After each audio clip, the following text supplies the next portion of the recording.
மதுரை மக்களவை தொகுதி சிபிஎம் வேட்பாளர் சு வெங்கடேசனை ஆதரித்து மதுரை ஆரப்பாளையத்தில் அமைச்சர் பிடிஆர் பழனிவேல் தியாகராஜன், திண்டுக்கல் ஐ லியோனி ஆகியோர் தீவிர பிரச்சாரம் மேற்கொண்டனர்.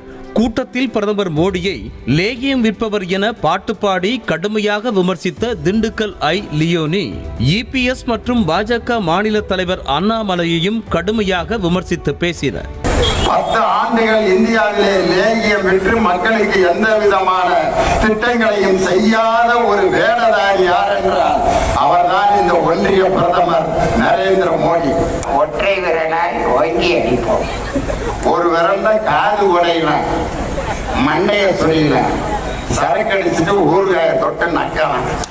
இதை தவிர ஒரு விரல்ல வேற ஒன்றும் செய்ய முடியாது. 5 விரல் இருந்தா தான் மாப்பிள்ளை கஞ்சி குடிக்க முடியும். என்னடான்னு பார்த்தா ஆட்ட மாலை போட்டு கூட்டிட்டு வர்றாங்க. எங்க வெட்ட ஐயா அண்ணாமலை, ஏப்ரல் 19ஆம் தேதி உங்க நிலைமை இதுதான்.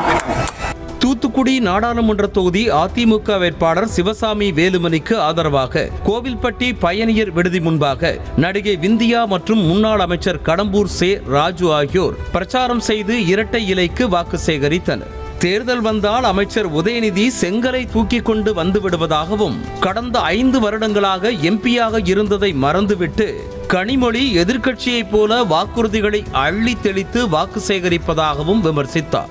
தலைவர் கனிமொழி, ஆனா கனிமொழி பிரச்சாரம் பாத்தீங்கன்னா அவங்க எதிர்க்கட்சி எம்பி மாதிரியே பேசிக்கிட்டு இருக்காங்க.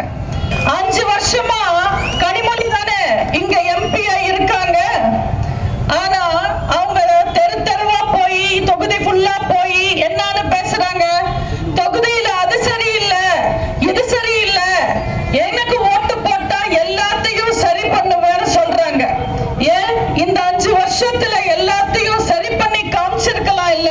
கனிமொழி அக்கா, கனிமொழி அக்கா என்ன சொன்னீங்க? கஞ்சா போதை எல்லாம் ஒளிச்சு கட்டுவேன்னு பீலா விட்டீங்க. எவ்வளவு உருட்டு உருட்டு உருட்டுன்னு உருட்டிட்டு அப்புறம் அதே திருட்டு திமுகக்கு எப்படி நீங்க ஓட்டு கேக்குறீங்கன்னு நல்லா நீங்க கேளுங்க. சிவகங்கை மாவட்டம் திருப்புவனத்தில் பாஜக வேட்பாளர் தேவநாதன் யாதவை ஆதரித்து வாக்கு சேகரித்த தமிழ் மாநில காங்கிரஸ் தலைவர் ஜி.கே. வாசன், மீனவர்களின் முக்கியமான பிரச்சனைகளில் வரலாற்று பிழை செய்த அரசு காங்கிரஸ் என்றும், வரலாற்று பிழைக்கு துணை போன கட்சி திமுக என்பதை மக்கள் மறந்திட வேண்டாம் என்றார். மீனவருடைய மிக முக்கியமான பிரச்சனையிலே வரலாற்று பிழை செய்த அரசு காங்கிரஸ் தலைமையிலான அரசு. அந்த வரலாற்று பிழைக்கு துணை போன கட்சி திமுக என்பதை யாரும் மறந்துவிடக் கூடாது. கன்னியாகுமரி நாடாளுமன்ற தொகுதி பாஜக வேட்பாளர் பொன் ராதாகிருஷ்ணன் திங்கள் நகரில் உள்ள ராதாகிருஷ்ணன் கோவிலில் சுவாமி தரிசனம் மேற்கொண்டு திறந்த வாகனத்தில் பிரச்சாரத்தில் ஈடுபட்டார்.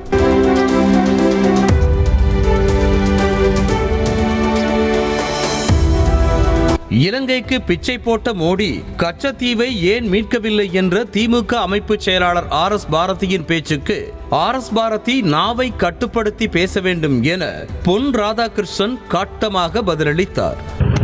இலங்கையில் இருக்கக்கூடிய தமிழர்கள் எவ்வளவு அழிவுகளை சந்தித்து அது பின்னாடி அவர்களுக்கு ஒரு மறுவாழ்வு கொடுக்கணும் அப்படிங்கிற நிலையில் நாம் வீடு கட்டி கொடுத்துருவோம். மரியாதைக்குரிய RS பாரதி அவர்கள் ரொம்ப வேண்டிய ஆளு. ஆனால் அவருடைய நாவை அடக்கியாக வேண்டும். இதுக்கு முன்னாடி அவர் இதே போல் பிச்சை போட்டோம் அப்படின்னு ஒரு சமுதாயத்தை பற்றி பேசினார். இதே போல உள்ள வார்த்தைகள் மன்னிக்க முடியாது.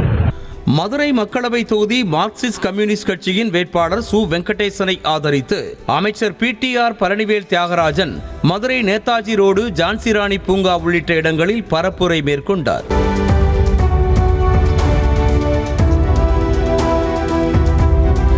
தூரமான ஆளுநரை தமிழகத்தில் திணித்துள்ளதை திசை திருப்பும் முயற்சியாக கச்சத்தீவு விவகாரத்தில் பாஜக பச்சை பொய் பரப்பி வருவதாக குற்றம் சாட்டிய பிடிஆர், டெல்லியில் உள்ள சர்வாதிகாரியிடம் இருந்து ஜனநாயகத்தை காப்பாற்ற அனைவரும் இந்தியா கூட்டணிக்கு வாக்களிக்க வேண்டும் என்றார். அது அன்றைக்கு இருந்த மன்னர் லண்டனில் இருந்தார், இன்றைக்கு இருக்கிற மன்னர் டெல்லியில் இருக்கிறார் என்ற வித்தியாசம் தானே தவிர மக்களாட்சி இங்கு நடக்கவே இல்லை. இது நீடித்தால், இது ஒரு நாள் ஜூன் 4க்கு மேல நீடித்தால் இதுவரைக்கும் நம்மளுக்கு தெரிந்த இந்தியா, இதுவரைக்கும் நம்மளுக்கு தெரிந்த சட்டமைப்பு, இதுவரைக்கும் நம்மளுக்கு தெரிந்த ஜனநாயகம் எல்லாம் முற்றிலும் அழிந்துவிடும். தென் சென்னையில் போட்டியிடும் பாஜக வேட்பாளர் தமிழிசை சவுந்தரராஜன் ஈக்காட்டுத்தாங்கல் பகுதியில் தாமரை சின்னத்திற்கு வாக்கு சேகரித்தார். அருகில் இருந்த தேநீர் கடையில் சமோசா, பிஸ்கட் சாப்பிட்டு தேநீர் அருந்திய தமிழிசை சவுந்தரராஜன் 5ஆம் தேதி நடைபெறும் பூத் முகவர்கள் மாநாட்டில் மத்திய உள்துறை அமைச்சர் அமித்ஷா பங்கேற்க உள்ளதாகவும் 9ஆம் தேதி நடைபெறும் ரோட் ஷோ நிகழ்ச்சியில் பங்கேற்க பிரதமர் மோடி சென்னை வர உள்ளதாகவும் கூறினார். மரியாதைக்குரிய அமித்ஷா அவர்கள் 5ஆம் தேதி வராங்க. பூத் முகவர்களின் மாநாடு போட இருக்கிறோம். 10ஆம் தேதி 9ஆம் தேதி நமது பாரத பிரதமர் ரோட் ஷோக்கு வராங்க.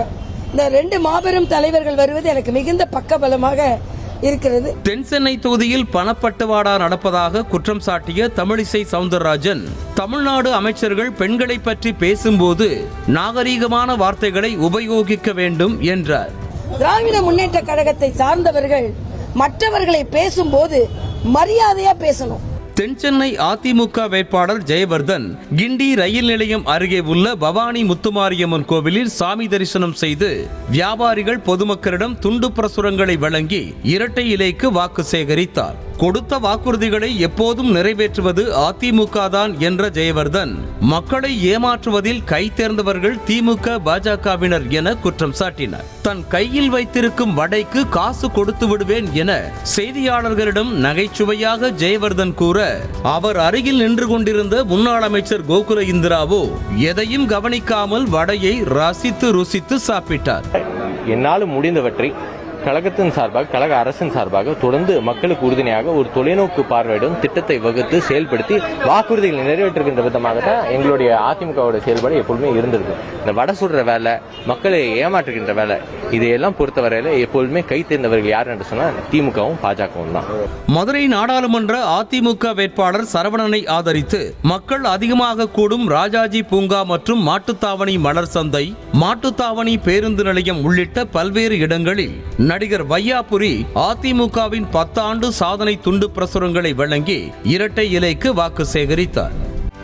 செய்திகளை உடனுக்குடனும் துல்லியமாகவும் தெரிந்து கொள்ள சப்ஸ்கிரைப் பண்ணுங்க.